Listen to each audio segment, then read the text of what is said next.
Diku, molim se. Za koji treba? Čele. Samo malo.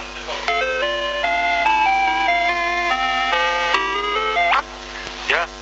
Izvolite. Jel Dika? Jesam. Čele. Šta ima Čelo? Slušaj, Diku. Kaži. Od sad šta ti bude trebalo od kafe i ovako nešto obrati prvom korpusu. Što? Znaš.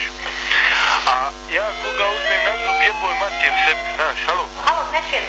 Nećeš jel? Kaži, prekinu mi nešto. Nije ti prekinuo, nek se prebaca na interfon da slušaju i drugi. Nek slušaju, nema problema. Samo ti, Čelo, kaži. Ma samo vi slušate, gospodo koja slušate, tamo nema problema. Dobro, hajde, kaži. Fino si mi ovdje napisala, obratite se prvoj komandi korpusa. Komand prvog korpusa nije primjer s ovakvih problema, obraćat se načelniku štaba vrhovne komande, kabinet, načelnik je potpisao Medbegović Sadika.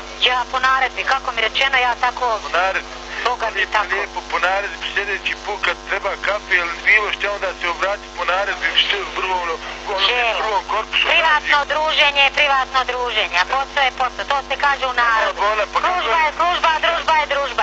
Kako su mi rekli, ja tako napisala. Diko, molim te, nisi ti frer, ti si gradsko dijete, pa pusti ti meni Sanđaklija, da ja tebi fino kažem. Kaži, Čelo. Nemoj, Bona, ne ovo tvoj nivo da ti ovako meni, Bona, radiš. Što to tebi? Čelo, vola, ja ti kunem ti se, kako su otkucali po komandantovom naređenju, on nije bio tu, ja pitala, samo potpisala i gotova. Tvom komandantu.